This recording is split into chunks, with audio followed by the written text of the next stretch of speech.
मुर्गी और बली दोनों चिड़िया को ऐसे देख रहे थे जैसे कोई फतह हासिल कर ली हो। नन्ही चिड़िया दोनों के इरादों को भांप चुकी थी। वो काफी देर से परवाज कर रही थी और किसी तलाश में थी। मुसलसल परवाज करने से इसके पैर बारी तरह थक चुके थे। भूख भी सताने लगी थी। अब वो कोई महफूज ठिकाना तलाश कर रही थी। काफी देर के बाद इसे एक घर नजर आया जहां सहन में एक छोटी बच्ची उधर उधर फुदकते छोटे छोटे चूजों को दाना डालने में मसरूफ थी। ये देखकर नन्ही चिड़िया फौरन सहन में उतर गई और जमीन पर बिखरे दाने चुगने लगी।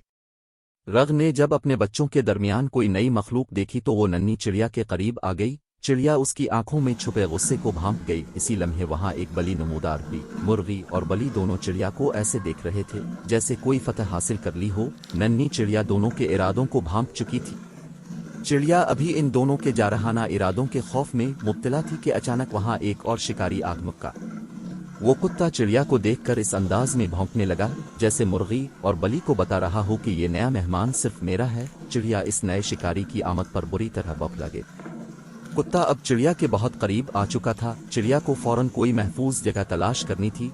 वक्त बहुत कम रह गया था। वो खूनखार आंखों वाला कुत्ता चिड़िया पर झपटने ही वाला था कि चिड़िया फुर्ती से फुदक कर सहन में मौजूद खिड़की पर आ बैठी। ये टूटी हुई खिड़की इस नन्ही जान को तहफ़्फ़ुज़ फराहम करने में कामयाब रही। चिड़िया दबक कर खिड़की के एक कोने में बैठ गई। इसका चेहरा खौफ की शिद्दत से जर्द हो गया था। उसने सोचा अगर ये खिड़की उसे नजर न आती तो शायद अब तक वो खूनखार आंखों वाले कुत्ते के मेदे में होती। वक्त के साथ साथ खौफ भी बढ़ता जा रहा था। चिड़िया दिल से अल्लाह से दुआ मांग रही थी कि उसे इस मुसीबत से छिड़का तामुल जाए। भूखी चिड़िया अपनी बदकिस्मती के बारे में सोचने लगी। काश वो चिड़िया ना होती बल्कि इंसान होती, कोई इसे अपना नवाला ना बनाता। इसे हर वक्त अपनी जान बचाने के लिए दूसरे खूनखार जानवरों से अपनी हिफाजत न करनी पड़ती। आराम से चीन की जिंदगी बसर करती। कोई कुत्ता अबली इसे खाने ना आता और ना वो आज इस तरह खौफ में रात काटे रही होती। वो रात वाकई बहुत दहशतनाक थी। भूखी प्यासी चिड़िया अब तक दबकी बैठी अपनी किस्मत को कोस रही थी। इसने अपना सर बाहर निकाल कर नीचे का जायजा लिया। वो खूनखार आंखों वाला कुत्ता अभी तक अपने शिकार की ताक में बैठा था। पूरी रात चिड़िया भूखी प्यासी खौफ में मुब्तला अपनी किस्मत को कोसती रही। पूरी रात आंखों आंखों में कट गई।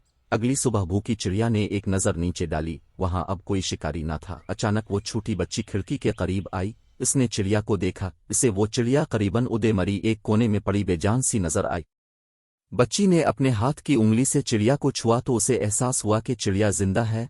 अब चिड़िया का दिल खौफ से डूब रहा था कि न जाने वो बच्ची इसके साथ क्या सलूक करने वाली थी। अचानक इस बच्ची की आवाज आई, ओहो, लगता है इस नन्ही चिड़िया के पैर नहीं है। इस पूरे जुमले का सिर्फ एक लफ्ज चिड़िया के जहन में जैसे अटक कर रह गया। चिड़िया ने लंबी सांस ली, जल्दी से अपने पैर फड़फड़ाए और थोड़ी ही देर में वो नीले आसमान में गुम हो गई। वो नादान चिड़िया अब तक भूली हुई थी कि अल्लाह ताला ने इसे पैर की नेमत से नवाजा है जो इंसान के पास नहीं। हर जानदार को अल्लाह ताला ने मुकम्मल पैदा किया है। बस थोड़े गौर व फिक्र से अपने अंदर